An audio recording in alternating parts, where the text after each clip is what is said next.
It's a very good question. So if we can establish now that we are in the year, mashallah, more than 1400 years later than when the Hajj was obligated.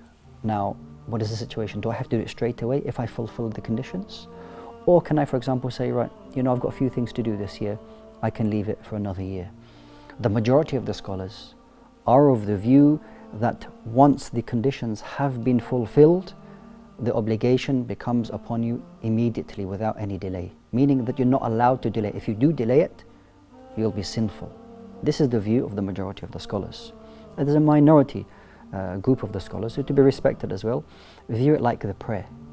They say, you know, when adhan for Salat al-Dhuhr comes in, you have all the way till the time of Asr to perform it, and they view it like this.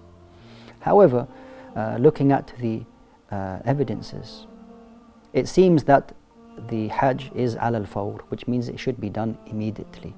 Now, as we mentioned earlier, and this is a good argument, this is a good discussion actually, that the Hajj became an obligation in the 9th year. Did the Prophet ﷺ perform Hajj in the 9th year? He didn't. In fact, he sent Abu Bakr radiallahu anhu to lead the Muslims to perform Hajj in that year.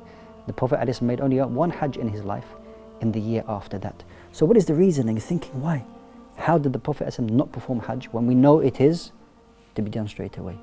It is known that in the 9th year after Hijrah, that the Prophet ﷺ was overwhelmed with the number of tribes and people visiting the Prophet Muhammad ﷺ, so he was unable.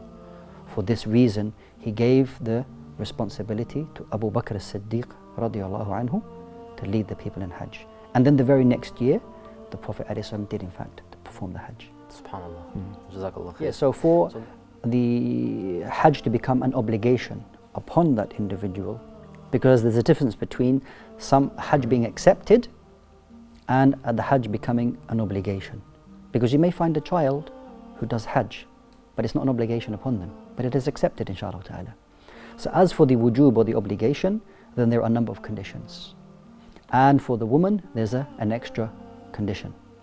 So the first three that they mention, the scholars, they say al-Islam, once a person is a Muslim.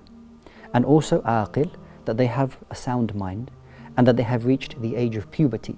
And that may differ from males and females. So the signs for both males and females is that if they have hair, for example, growing around the private area, then we say that you've reached the age of puberty. And for a woman, an extra one, if she starts her monthly cycle, then she will be considered an adult.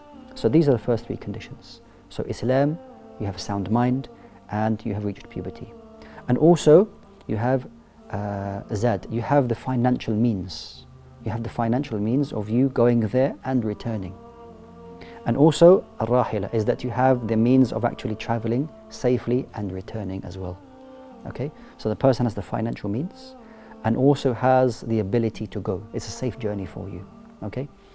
The sixth one, which is specifically for the woman, is that she should not travel for Hajj except with a mahram. And that is a male relative, like her father, her brother, her son, or her uncle.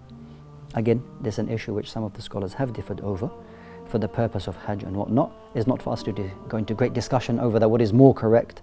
But what seems to be based upon the ahadith of the Messenger ﷺ, is that a woman shouldn't travel except with a mahram. We know in the time of the Messenger ﷺ, that a companion, he said, Ya Rasulullah, I have come here because I want to go out and give da'wah with you.